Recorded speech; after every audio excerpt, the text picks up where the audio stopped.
এখানে একটা suo motu rule চেয়েছিলাম যে চট্টগ্রাম, রংপুর, দিনাজপুর এই তিনটি জেলায় যাতে 144 টাকা জরুরি অবস্থা জারি করা হয় এবং ইসকন নিষিদ্ধ করা হয়। পরে কোর্ট বললো যে ঠিক আছে, তাহলে আমরা ডিজি সাহেবকে শুনি। ডিজি সাহেবকে শোনার পরে বললো যে ঠিক আছে, তাহলে আমরা অ্যাটর্নি জেনারেল সাহেবকে শুনি। পরে আমাদের মাননীয় অ্যাটর্নি জেনারেল এসে বললেন যে মেলট, আমরা এখান থেকে কথাবার্তা বলতেছি, সর্বোচ্চ চেষ্টা দিয়ে সরকার যাতে আইন শৃঙ্খলা পরিস্থিতির কোনো অবনতি না হয় সেদিকে রাষ্ট্র সর্বোচ্চ চেষ্টা করবে। তারপর ইসকনের ব্যাপারে বললো যে ইসকন তো এভাবে এই যে আমাদের যে মাননীয় প্রধানমন্ত্রী শেখ হাসিনা এবং মাননীয় প্রধানমন্ত্রী বেগম খালেদা জিয়া, আমাদের এই যে মুমিনুল হক সহকারে অনেকেই জেলে গেছে, কিন্তু আমরা কোনোদিন কোনো আইনজীবী, কোনো দলীয় নেতাকর্মী আমরা কোর্টের আদেশের পথে বাধা সৃষ্টি করিনি। কিন্তু ইসকনরা সরাসরি কোর্টের আদেশে হস্তক্ষেপ করছে এবং আমাদের একজন লার্নেড ব্রাদারকে হত্যা করছে। পরে কয়েকটা পত্রিকা পড়ে সবগুলোতে যখন একই ধরনের নিউজ পেলাম, মেনশন করলাম, কোর্ট বলে যে ঠিক আছে মাননীয় অ্যাটর্নি জেনারেল, আপনি আমাদেরকে আগামীকালে আজকের মধ্যে জানান, দুপুরের মধ্যে জানান। বলে যে মাইলট, আমার সাথে সময় নেই, তাহলে আমি একটু সময় নেই। পরে বলে কোর্ট তাহলে আপনি বিকালের মধ্যে জানান। পরে উনি বললো যে না, আগামীকাল সকালে আমি জানাবো। তো আজকে সকালবেলা মাননীয় অ্যাটর্নি জেনারেল উনি অ্যাপিলেট ডিভিশনে ব্যস্ত থাকার কারণে আমাদের ডেপুটি অ্যাটর্নি জেনারেলকে দায়িত্ব দিয়ে গেছে। ওনারা গতকালকে সারাদিনের যে ব্রিফিং ছিল সবগুলোর ব্যাপারে কোর্টকে আশ্বস্ত করছে যে আমাদের রাষ্ট্রযন্ত্র সর্বোচ্চ চেষ্টা দিয়ে যাতে কোনো প্রকার দাঙ্গা অথবা হিন্দু মুসলিম কেউ কাউকে আঘাত করতে না পারে সেভাবে যথেষ্ট সচেতন ছিল এবং সেটা সফল হয়েছে। আজকে এখন পর্যন্ত আমাদের আজকে আপডেট হলো এটা যে ইসকন নিষিদ্ধ, এখন এটা একটা সময়ের দাবি। কারণ তারা তো গতকালকে যে আমাদের পরশুদিন আমাদের যে লার্নেড ব্রাদারকে হত্যা করা হয়েছে, তারা প্রথমে আদালত অবমাননা করে চিন্ময় দাসের গায়ে আটকে দিয়েছে। এরপর ইন্ডিয়ান পররাষ্ট্র মন্ত্রণালয় যখন বিবৃতি দিল যে চিন্ময় দাসকে মুক্তি দেওয়া হোক, তখন তারা অ্যাগ্রেসিভ হয়ে গিয়ে আমাদের এই আইনজীবীকে হত্যা করে। অর্থাৎ ইসকনরা এখন ইন্ডিয়ার যে প্রোপাগান্ডা আসে সবগুলো বাস্তবায়নের কাজ করতেছে। হিন্দুদের জন্য মন্দির আছে, তাদের গুরুকুল আছে, তারা শিক্ষা নেবে গুরুকুল থেকে এবং প্রার্থনা করবে মন্দিরে। এই ইসকন এই যে সংস্থাটা আছে এটা অলরেডি 10টা রাষ্ট্রে নিষিদ্ধ এবং বাংলাদেশেও তারা তাদের সন্ত্রাসী কার্যক্রম চালিয়ে যাচ্ছে এবং সেটা এখন অলরেডি আপনাদের সামনে প্রমাণিত। তারা কোর্টের কোনো আদেশ মানে না, তারা ইন্ডিয়ার যে প্রোপাগান্ডা ছিল সেগুলো বাস্তবায়ন করার। ইন্ডিয়া যে অযাচিতভাবে বাংলাদেশের পররাষ্ট্র মন্ত্রণালয়ের কাছে একটা বিবৃতি পাঠালো যে তারা উনার জামিন চায়, উনাদের ইন্ডিয়াতে 3 জন মুসলমান মসজিদ রক্ষাকে হত্যা হলো, সে ব্যাপারে তাদের কোনো বিবৃতি নেই। স্বর্ণা দাসকে বর্ডারে হত্যা করা হলো, সে ব্যাপারে তাদের কোনো বিবৃতি নেই। বাংলাদেশের নিপুণ রায়কে পুলিশ পিটিয়ে মাথা ফাটিয়ে দিল, গয়েশ্বরচন্দ্র রায়কে জেলে নিল, আমাদের নিতাই কুমার রায় লার্নেড সিনিয়র উনাদেরকে জেলে নিল, তখন তাদের কোনো বিবৃতি নেই। কিন্তু ইসকনের ব্যাপারে উনাদের একমাত্র ইন্টারেস্ট হওয়ার কারণ হলো তারা তাদের প্রত্যেকটা প্রোপাগান্ডা ইসকনকে দিয়ে, অর্থায়ন দিয়ে, অস্ত্র দিয়ে, বুদ্ধি দিয়ে সহায়তা করে বাংলাদেশটাকে অস্থির করে রাখছে।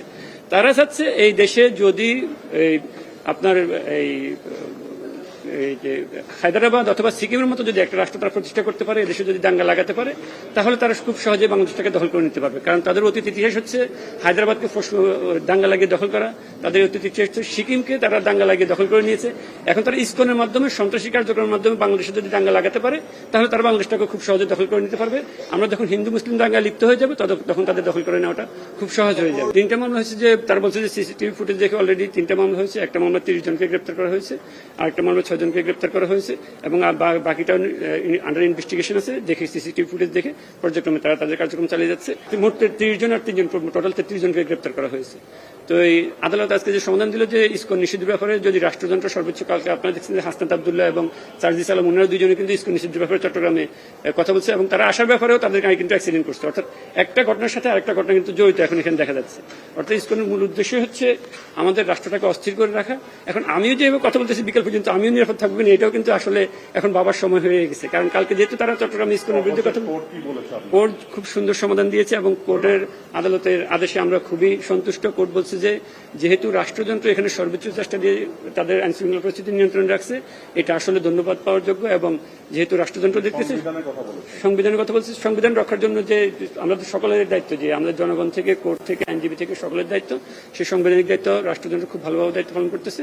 কোর্টের সাথে স্যাটিসফাইড, আমাদের ডেপুটি জেনারেল যিনারা আছেন ওনারাও আইন শৃঙ্খলা পরিস্থিতি নিয়ে স্যাটিসফাইড। আমিও কোর্টের আদেশ যেটা আজকে পেয়েছি যে রাষ্ট্রযন্ত্রের উপর আদেশটা ছিল যে ইসকন নিষিদ্ধ এবং আইন শৃঙ্খলা পরিস্থিতি নিয়ন্ত্রণ করার ব্যাপার, এটা উনি যেহেতু নিয়ন্ত্রণে আছে, এটা উনি রাষ্ট্রযন্ত্রের উপরে ছেড়ে দিয়েছে। কোর্টের প্রত্যেকটা অবজারভেশন আমরা স্যাটিসফাইড। কারণ কোর্ট বলছে যে বাংলাদেশে আমরা হিন্দু, বৌদ্ধ, খ্রিস্টান এবং যতটুকু ধর্মের অনুসারী আছে, আমরা প্রত্যেকটা অনুসারীরা খুব মিলেমিশে খুব সুন্দরভাবে বসবাস করতেছি। এবং হিন্দুদের ব্যাপারে আমি খুব ওনারা আমার বন্ধু, আমার ভাই, আমাদের ধর্মের বিরুদ্ধর্মী হতে পারে কিন্তু আমরা একসাথে মিলেমিশে আছি। কিন্তু ইসকনের মাধ্যমে ইন্ডিয়া তার প্রোপাগান্ডা বাস্তবায়ন করতে হচ্ছে, এটা হচ্ছে আমাদের সবচেয়ে আবেগ এবং উদ্বেগ এবং চিন্তার বিষয়। কারণ ইসকন ছাড়াও তো তাদের গুরুকুল আছে, তারা সেখানে শিক্ষা নিবে, মন্দির আছে তারা সেখানে প্রার্থনা দিবে। ইসকনের এখানে তাদের কোর্ট অবমাননা থেকে শুরু করে আইনজীবী হত্যার মাধ্যমে তারা অলরেডি আমরা গত 5-7 বছর থেকে তাদের নিয়ে খুব সন্দেহ প্রকাশ করছিলাম যে তারা একটা কিছু করতে পারে। এখন তারা রাষ্ট্রযন্ত্রকে অস্থির করার জন্য তারা তাদের এজেন্ডাগুলো অলরেডি বাস্তবায়ন করে যাচ্ছে। কিন্তু আমাদের রাষ্ট্রের স্বাধীনতা সার্বভৌমত্ব রক্ষার জন্য আমরা যদি এখনই ইসকনকে নিষিদ্ধ না করি, এটা ভবিষ্যতে রক্তের হোলি খেলার মধ্যে দিয়ে নিষিদ্ধ হবে। আমরা ইন্ডিয়ার সাথে বন্ধুত্বপূর্ণ সম্পর্ক চাই, তবে সেটা সমতা এবং ন্যায্যতার ভিত্তিতে। কোর্ট বলছে যে আমরা ইন্ডিয়ার সাথে সমতার ভিত্তিতে যে সম্পর্ক আছে আমরা সেই সম্পর্ক ভালো রাখতে চাই, এবং আমিও বলতে চাই আমরা ইন্ডিয়ার সাথে ন্যায্যতার ভিত্তিতে সম্পর্ক ভালো রাখতে চাই। কিন্তু আমাদের যদি এটা কোর্টের বাইরে, আমার বক্তব্য হচ্ছে যদি আমাদের নো ট্রানজিট দিলাম, তাদেরকে রোড ট্রানজিট দিলাম, তাদেরকে রেল ট্রানজিট দিলাম, কিন্তু আমরা কি পেলাম? এটা তো সমতার ভিত্তিতে ন্যায্যতার ভিত্তিতে হলো না। যেহেতু 10টা রাষ্ট্র অলরেডি এটা নিষিদ্ধ করে ফেলছে, নিষিদ্ধ করে তারা সফল হয়েছে। নিষিদ্ধ করতে হচ্ছে আপনার অলরেডি চীনে এটা নিষিদ্ধ আছে, সিঙ্গাপুরে নিষিদ্ধ আছে, মালয়েশিয়াতে নিষিদ্ধ আছে, ইন্দোনেশিয়া নিষিদ্ধ আছে, সৌদি আরবে নিষিদ্ধ আছে, Afghanistan, Iran, Tajikistan, Uzbekistan, Kazakhstan এবং তুর্কমেনিস্তানে নিষিদ্ধ আছে, এবং সোভিয়েত রাশিয়াতে। এটা সরাসরি আপনি এখনো যদি ইন্টারনেট গুগল সবগুলো ঢুকেন, পত্রিকা পড়েন, সেখানেও পাবেন। এবং সোভিয়েত রাশিয়া এবং বর্তমান যে রাশিয়া, সোভিয়েত ইউনিয়ন এবং বর্তমান রাশিয়া, তারাও এটাকে নিষিদ্ধ করে রাখছিল। বর্তমানে তারা সেখানে এটা চালানোর চেষ্টা করতেছে।